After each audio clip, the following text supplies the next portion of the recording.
Welcome back to KCAT News. In today's episode, I will be talking about the NHS induction ceremony. Peyton Reese has all the info from the KAY food drive. Trent Ellison gives us details for walking in Winter Wonderland. On with the Perks with Caleb and Will Perkins and Jonas Choate will cover winter and fall sports. And coming out, the episode will have Emma Seville with Who Is It? I'm Peyton Reese. And I'm Caden Reheske, and KCAT News starts right now.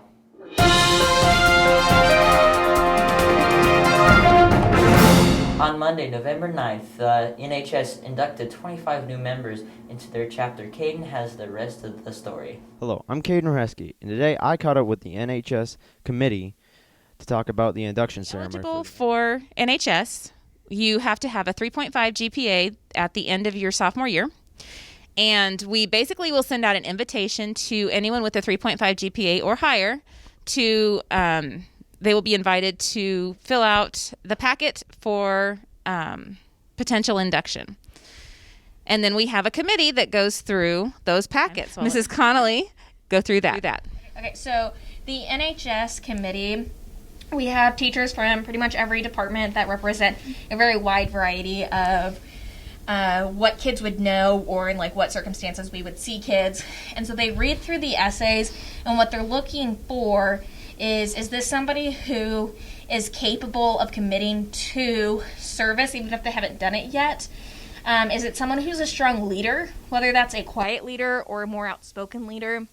And then, what's the character? Do they have a strong character? You know, are they going to stand up for what's right even if it makes them look bad in front of their friends or whatever? So the committee looks at that and they score them. All the scores are averaged out to kind of see who scores highest, who scores lowest. If a committee member's student is on that application process, the committee member does not get a say in the student's scores.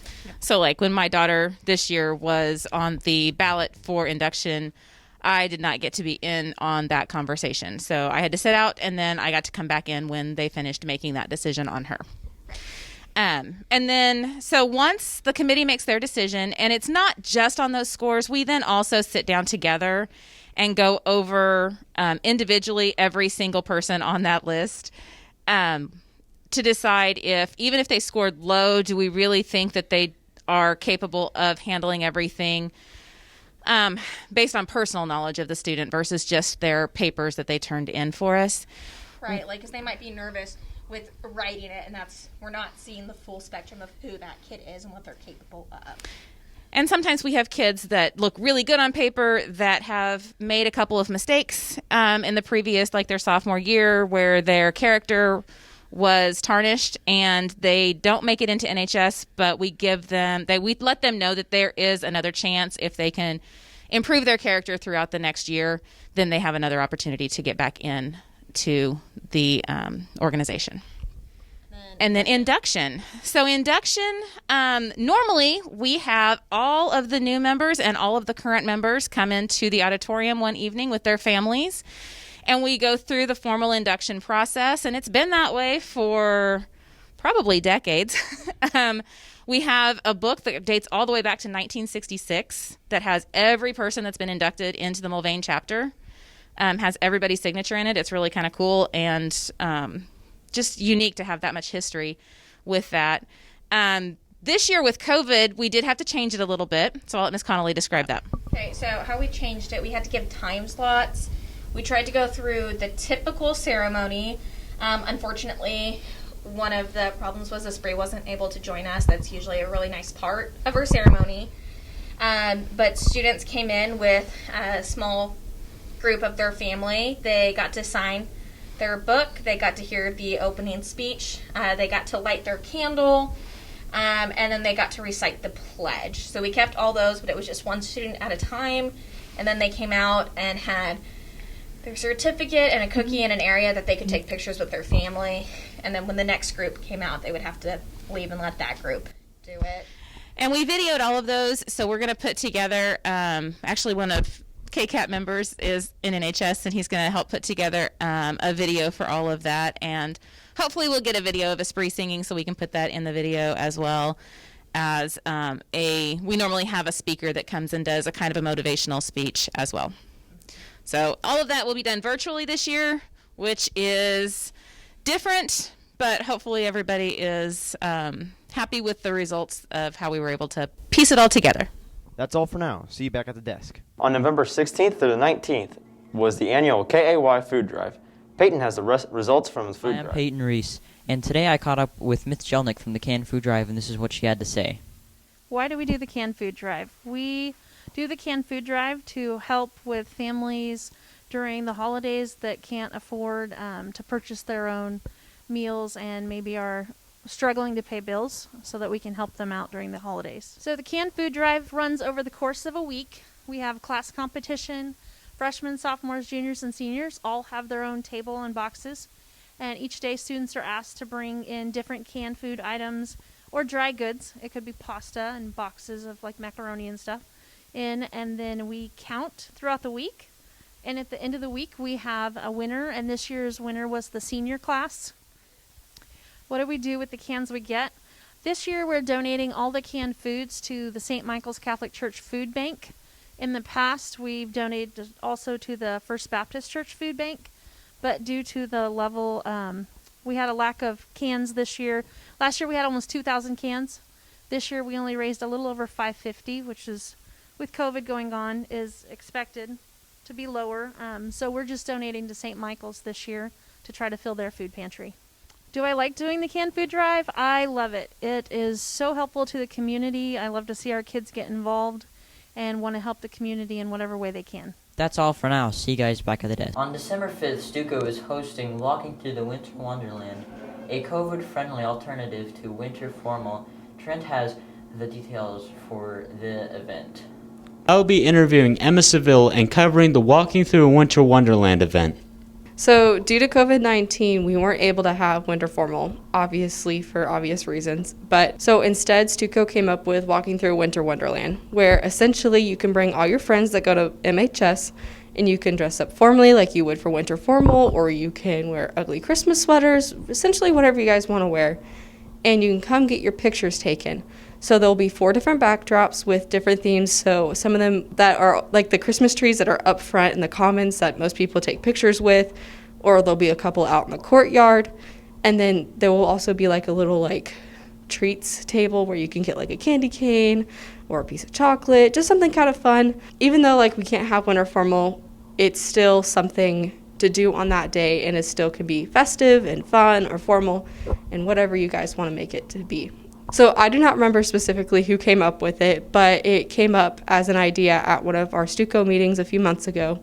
And funny enough, Mrs. Cowell was there, and she thought it was a good idea, and so did everyone else. And then we talked about it at the other meeting, and everyone was also on board. So it kind of just happened organically, if you want to call it that. But yeah. Okay, so Walking Through Winter Wonderland will be December 5th.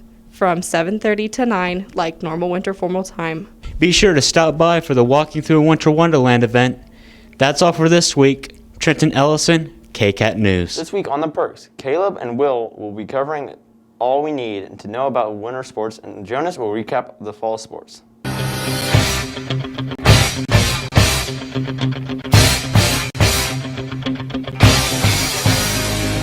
Welcome back to The Perks. Here is Jonas with the fall sports recap. Thanks, Caleb. Here is a recap of the fall sports season. Let's start off with the Gulls Golf. They finished their season out in the regional tournament at Wellington Golf Course on October 12th. The Wildcats finished in 7th place with a score of 490. The volleyball team closed out the season at regionals on Saturday, October 24th, as they fell to Wellington in 2 games. The varsity team finished the season with a 10-21 record and finished 0-9 in league play. Sophomore Emily Schmidt has earned all league second team honors. Emily finished the season leading the Wildcats in several statistical categories. She led the team in kills with 206 and kills percentage of 39.5%. Aces with 52, hits completed with 433 and hit percentage of 83%. The boys soccer team was wrapped after season this past Wednesday at Independence as they faced the Bulldogs in the original game and fell 0-3. Jesse Vallada has 13 saves with 16 shots on goal against the Bulldogs. The Cats entered their season with a 4-13 record and 3-6 in league play. On October 30th, the boys football team lost on the road to the Rose Hill Rockets in the state playoff game. The team finished with a 1-7 record overall and 0-4 in the league. Mason Ellis had a team in rushing with 165 yards in 3 games, and Chase Stinker led in the air, throwing for 470 yards and 5 touchdowns. Finally, the cross-country team finished the best with fall sports, with Campbell Williams placing 13th at state and Chris Dietrich at 20th place. Williams finished with her personal best time for the 5K with a 21:22:55, a 6-minute 52-second average mile, and Dietrich finished with a time of 17 minutes 34 seconds at a 5-minute 39-second average mile. I definitely could not run that fast. And that's a wrap up for this year's fall sports. Make sure to go to mobilesports.com for all of these scores and stats and for more. Happy Thanksgiving. This week we had some breaking news in the world of Kansas sports. There has been a special meeting called by the KCAT Board of Directors to decide what to do with winter sports during this COVID-19 pandemic on November 24th. There was a proposal by the Executive Board of KCAT to hold off winter sports until after winter break on January 8th. Here are the details of that proposal.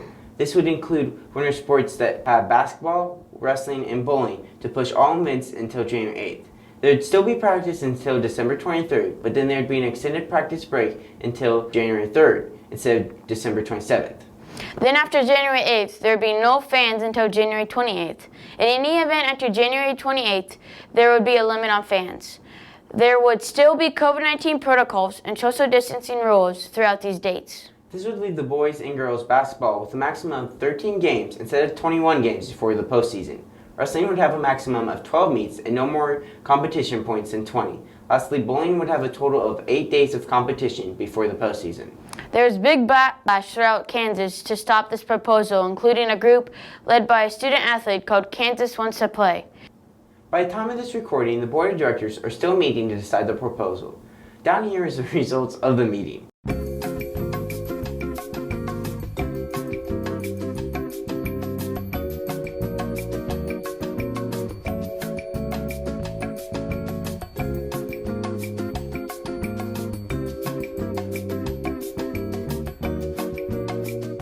Either way, happy Thanksgiving. We will start our winter sports preview next episode on the Perks. Remember, keep fighting like a wildcat. Stay frosty. On Who Is It, Emma sees if Mr. Just, Mrs. Connolly, and Mrs. Einhorn can guess other staff members. Welcome to Who Is It? In this segment, staff members have to try to guess other staff members while only seeing a portion of their face, also by wearing a face mask. This episode, Mrs. Connolly, Mr. Just, and Mrs. Ihorn take on the challenge. They have to try to see if they can guess each staff member the fastest. Let's see who wins. Round 1. Oh, gracious. Let's go with Ritterhouse on that one. Roderick? Kruger? Oh, wait. Oh, that's Myers. That's totally Myers. Oh, it's Myers. Yeah. Okay. Oh, dang it. Okay, now. Round 2. Oh, man, this is going to be tough. Okay, I see orange hair, so that's probably Berg. Oh, Schwanky? Schwanky. That's got to be Berg. 100% Berg. Yep, Nice. Oh, it's Berg! God, that one took a while. Oh my gosh! I'm doing terrible. Round 3. Green shirt. Oh no. Is this the what's the journalism guy? That's gotta be Fox. This is way harder than I thought it would be. Oh, Fox. Okay. Oh shoot. Oh, it's Fox. The journalism. Oh, I finally got one. Round 4. This is Cal. It's gotta be Cal. Cow? Oh. That's Mrs. Cow. Yes. Ah, got it on the first one. Yay! In third place with 59.9 seconds is Mr. Just. In second place with 54.4 seconds is Mrs. Ihorn. And the winner is Mrs. Connolly with 31.2 seconds. Congratulations to Mrs. Connolly for winning this week's episode of Who Is It? Check in next time for a brand new episode of Who Is It? Emma Seville, KCAT News. That's it for this week. If you are interested in seeing the fall MHS theatrical production of 10 Ways to Survive Life in Quarantine, DVDs are available in room 600 for $15. Also, have a safe and happy Thanksgiving. And as always, thanks for watching KCAT.